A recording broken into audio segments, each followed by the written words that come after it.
Welcome back, everybody, to the final chat on Hot D, House of the Dragon, Season 1. Let's come to the conclusion. We did 10 episodes, 10 chats. Never thought we'd make it, but we did. But yeah, I mean, good ending for this season, I'd say. I'll throw it around, kind of see what your guys' thoughts are on, I guess, this last episode and sort of the season overall. I'm sure we'll talk about that. But, yeah, I don't know. What do you guys think about this one? It's called The Black Queen. We had the Green Council, and now we have the Black Queen. Yep. It was, just the sister episode to the last episode. I think I'm going to go with the overall road here and say that I think the way they handled time jumps and the characters in these time jumps, I think was super successful. I mean, I think even though they changed all the characters, and I don't understand why they only aged like 3 of them, but the ones that they did and like the kids, you were able to connect enough to care. So I think that was successful in that way. Yeah. Like in this episode with the 2 kids in the final scenes, it's kind of like you normally would be like, nah, fucking kid actors again. God, they suck. But like it was kind of like, oh, well, for one, the one's a badass, but the other one, it's like since he was the one that cut out his eye, it's kind of just a good moment, and you knew that moment. Like they put that in there, so you were with that kid, even though you aren't always with the kid, that did cut out his eye. It landed enough to where you're like with them. Kind of on both the sides, relate to both of them a little bit. Yeah. So I think in that fashion, the show was very successful. There was only one character I would say that was not successful, and that kind of bogged down these last 2 episodes, especially for me. Which character is that? I don't know her name, but she's the old lady that doesn't age. Rhaenys. Yeah, the Valerian. Yeah, I think I said a few episodes ago that's like the weakest link of the show, if there is one. Yeah. I think that still stands. Yeah, like her character in a writing sense is the weak. Yeah, she that's. I mean, the decision at the end of episode 9 is reflected in this episode as being completely dumb and terrible. I mean, she instantly decides to be on Rhaenyra's side and convince her husband to be in. So therefore, you should have made this decision earlier, and they could have just sailed their boats over and claimed the throne. I don't want to be just like on that bandwagon, I guess, to be like, this is fucking dumb. You could have just fucking said you could have fucking did this or this. Well, you made a bad decision there, and you roped that character into a corner to make that decision as a writer. Yeah. Right. And then you waffled her feelings after it to have an epic moment in episode 9. I mean, let's be real. But I understand that gripe. But yeah. Yeah, it was a little rough when she when she literally has to explain why she didn't do anything, didn't whatever she was supposed to do, burn Aegon or kill him or whatever. And it's which is what the reasoning being it basically wasn't my place. It's like, bitch, you're a Targaryen / Valerian with a big ass dragon. You should be But it's your place to stupid ass scene. But it's your place to convince the husband to join Rhaenyra and kill them now. Yeah. Right. What is your place? That's what Yeah. And I think that's what they're they tried to when they came up with these characters or decided on these characters, they were like, this one's just what is her place? We're gonna that's the hook. Yeah. But then they get to the end of the season, they're like, oh fuck, what is her? What do we do with her?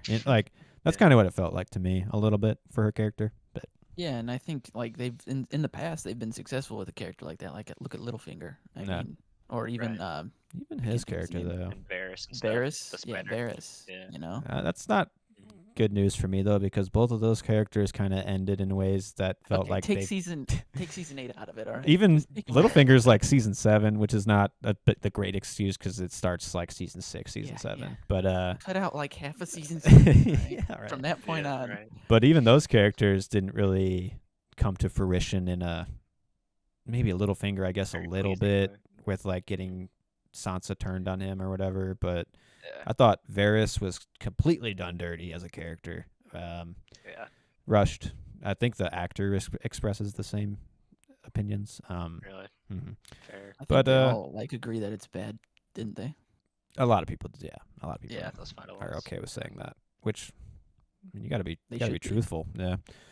Mm-hmm. So it's not great news if they're trying to find a character to be like, which side's it going to be? And we'll see. I mean, I'm assuming she's dead. I'm assuming Valerians are dead. So, well, I don't know. It's going to end with death. Yeah. I think Rhaenyra's pissed. She's pissed, man. Yeah. That last shot She got the angry face on. The turn. Which that was another. I don't know if it was like enough for me the last episode where they they've had this feud for X amount of years, and then she was just like, "Come over for dinner later, and we'll chat. Dad, your dad will like that or whatever." But anyway, and then like that was what kind of made her. I felt like what made her in this episode kind of flop back to where like, oh, I don't want to go murder everybody because my friend. Yeah, you're right. Yeah, which I don't think that was strong enough because they've been a in this rushed. feud for so long. Yeah, but a little rushed on that. I agree. Yeah, because like the way Damon was handling everything. Yeah, I mean, I was immediately like ready to go. Half of the room or most of the room's like ready to go. You know, claim war, whatever. And like they were doing, well, she's the one holding it together. Keep it at peace. It's like, but should you at this point? Like, I don't know. Yeah, I guess that's the big question. Another, I guess, logistical problem I got. It's just like, I'm assuming there was better reasons in the lore or in the books, but like, the king's about to die, your dad's about to die. You like literally watched him barely hobble his way to the throne, and then you're like, we should probably go back to Dragonstone, right? Like, right? Yes. It's like, why the fuck would you ever leave? Wait till he's gonna crown you, like, and then go do whatever the fuck you want. Yeah, like, you're at least like a few months, if not less. It was like a week or like the night they left or whatever. We don't know, but like. I mean, just like the conflict now is like because they weren't in King's Landing, which was like kind of a dumb decision that didn't really get explained on why they left King's Landing. So like you weren't around. Move your meat, lose your seat, bitch. Literally. Seriously. But you should know that was about to happen to you, which I guess, well, now we're friends, so we can go back and let them have their time. Right. No. There are no friends in Westeros, all right? No. That's just... for enemies and allies, and half the time your allies are your enemies. So, or they're gonna betray you. Yeah, they're gonna flip flop on you sometime. Yeah. That was like, I mean, did you guys see the innocent little Luke going by the end? That flight once battle? Tiny dragon, big dragon. Once he gets there, I was like, okay, I think I know what the conclusion is here, but let's see. You know, like, was it Vagar when you realize it's not a mountain next to the castle, it's a giant dragon? Yeah. Like, that was one of the things I was like, when I saw the dragon, I was like, okay, if they don't kill this kid, I don't think this will land because I think it'd be too safe. Because no one has died and they have so much to do. Right, sure. You know? So I just was like, if no one dies soon, I'm going to be a little upset. Yeah, feel that. Yeah. As soon as he hit that clearing, I was like... Yeah, it was like out of the woods too easy. That was a fantastic sequence, though. I mean, I don't know how you guys felt about it. Maybe it didn't land, but I thought that was one of the best, if not the best in this show, and maybe in one of the best overall in Game of Thrones. I dug it, man. I felt tension in that scene like I don't usually feel in Game of Thrones, like for obviously the young boy probably, but because I cared, I didn't want him to die, but really well shot. His name. Yeah, you saw Aemon like almost instantly regret. He's like, oh fuck no. Like the vibe I got from that scene was like two fucking young people like driving cars recklessly and like like one's like bullying the other one and like, oh shit, he got knocked off the road and he's fucking dead. Holy fuck, like shit, we should not have gone that crazy. But yeah, I don't know. I felt it all like built really nicely once he gets to Storm's End. It's like he's got to leave now and like the ramifications of the storm and like now you're like Aemon's probably not very far behind. Like that's all kind of building in your mind, you know. And to me, I thought this was one of the most like cool moments of the show where it might be a little too convenient, I guess, for a character to not make a decision and kind of push the character in a way where they're fighting or like they're running and evading and shit. And then I forget the young dragon, the smaller dragon's name, but it starts to like disobey and then it like blasts fire. and then Vhagar starts to disobey. I thought that like the disobeying of the dragons is really cool. One, because it's like the young wily one's just like he's like trying to get out. He's getting wily and peppering. And then Vhagar is like, I'm just gonna fucking get rid of that thing that just blasted me. Like, you know, Get stuck like, in my teeth, bitch. yeah. But also like in the lore of it all, like Targaryens are like spiritually connected to dragons and shit. That's why they can ride them. So like they're killing each other. They're both Targaryens and they're like fighting each other. And it's like in the moments where they're like the connection's being lost, it's because like their intentions are so muddled and like they like dragons don't think they should be like killing other Targaryens, you know, stuff like that. So like it's cool. I thought that moment did a lot to show like how these Targaryens are like twisting like their own culture and making it wrong, and like it was cool. I thought the disobeying did a lot for me on like a lore level, and like the characters didn't really want it all to happen, and now they got to deal with it, you know. And Right. So it was good. Yeah, I liked it a I got lot. a similar feeling, like the tension of it after immediately, like, or like while they're flying through the storm and stuff, and like gets that chomp. I immediately like thought like, oh shit, dude. Like, I mean, based on probably the ramifications of this, like we're probably gonna get more like badass aerial dragon. That's what I'm waiting for, man. That was just a taste, I hope, because like all these dragons are dead. Metaphorical and physical things to happen there. Yeah. That was another thing I was worried about. Like they spent this whole season like, yeah, they had dragons here and there, but like I kind of wanted more. I thought they were saving it up for like maybe this last one, which that last sequence was cool, but I need a little more. This one, I think, like you don't get a battle of the bastards, you don't get a fucking explosion of the sept or whatever, you know, like it's like more internal and not as climactic, so I can understand that great, because I kind of thought that too. I was like, this might not be enough for some people. It was good for me. It was enough for me. It does feel like they maybe spread some stuff too thin this season, because I think they maybe were. That's all got to come later, I would assume. Like the insane fucking shit, I would assume that comes later. I'm really excited for Harrenhal personally, because that shit's got to be one episode of just pure like destruction and chaos and war. Because that place is burned to the ground or whatever, or like a tomb. So that's gonna be really cool. I'm excited for that stuff in the future, stuff like that. Yeah, that table they were like mapping, and that was badass, man. It lights up. Cool. Fucking lights up, dude. I want that table. Put some D&D on that table. Some LEDs in that bitch. No, that was cool. That was like a little like they're trying to find little nuggets that they didn't show you in Game of Thrones to kind of give you some like little lore stuff, and that was cool. I mean, it's a very well designed like instrument, that piece. Like Aegon. I always think back to Aegon the Conqueror, which I kind of hope we see a show of him eventually, because that story is really cool, and I want to see that. But like him crafting that table, the link like from old Valyria to Aegon the Conqueror, tell that whole story in one. I could dig that.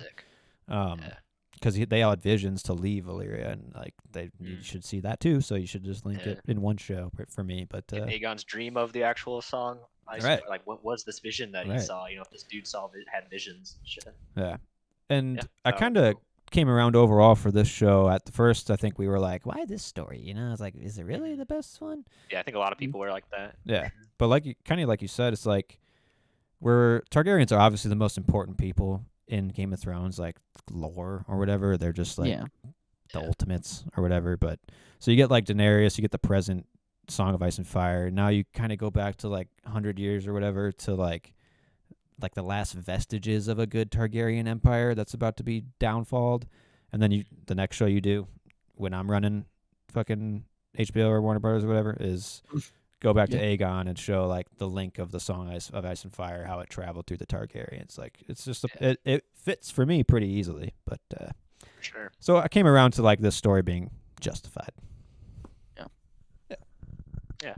I mean, if there's more spin-offs in the works, you know, I wouldn't put it out of the picture that we might get a whole thing in Essos and Valyria and stuff. Yeah. And probably going to get more like proceeding with Arya Stark and everything, right? I think that's in plan. Eventually, probably. George has nothing else to do, right? It's not like he has a couple books to finish. Might as well.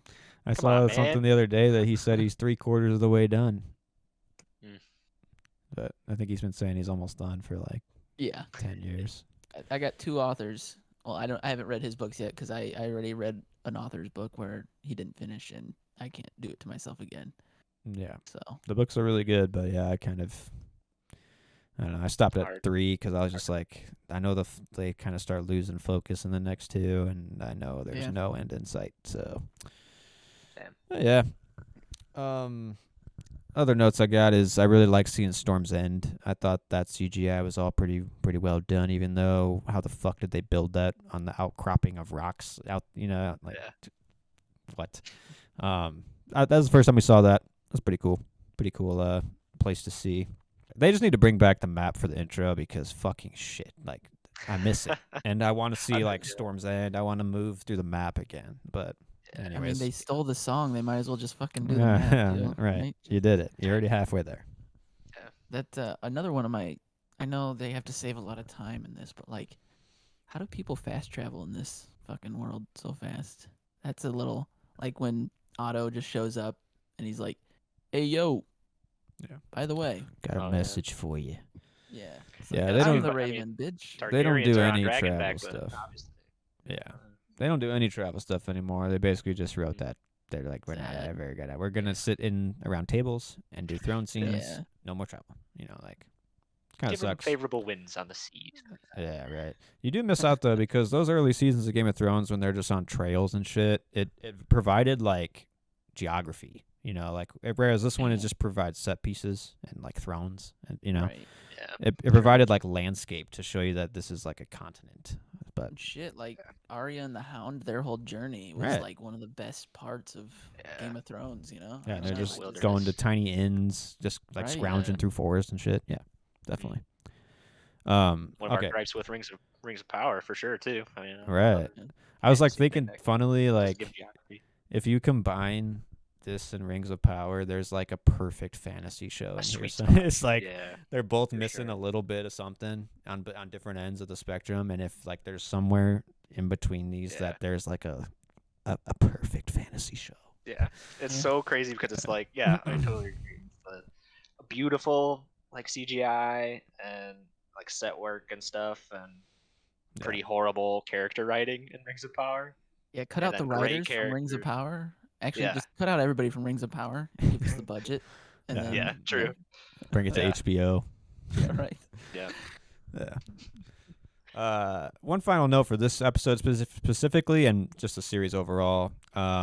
Amazing costume design. I didn't really make that note before, but Rhaenyra's dress in this episode was like fire. And Emily made that note too. She was like, "I really like that dress." I was like, "That's a pretty dope dress." But all the characters, all their linens and fabrics for the royalty, it's obviously supposed to be like pristine and very immaculate, and they do a good job of like getting the materials and the designs and the textures of it all. Really good job. If I had to give this show an award for the Emmys or whatever right now, it'd be costume design, I think. So yeah, for sure. Another thing that slaps and brings the power out of the fucking park with that bullshit. But did we mention how fucking raw as shit that like first sequence was where Rhaenyra is just like the baby? Oh god, yeah. Yeah, that was insane. I know Game of Thrones is known to be like raw as hell, but like when watching that, Sarah obviously she got a little emotional, but I was just like, Jesus Christ. Like they're actually just swapping this thing out right now. Yeah, that was visceral. Overall, this whole season, there's so many birthing. Like they took like the horror out of like the fighting and brought it into like the fucking bedroom this season. Shit. Like literally, like body. Yeah, it was and did the baby have like scales and shit too? Like it was just like a total. Almost like the way Daenerys had that weird dragony baby or whatever, yeah, cursed baby. Right. It's like once she gets the news of like her destiny being like forsaken or whatever, like the baby's like gone or like compromised or whatever, you know. Yeah. That was insane. Out of me. Just done with it. Yeah. Like the whatever special effects goo they used, man, like hitting the floor. Yeah.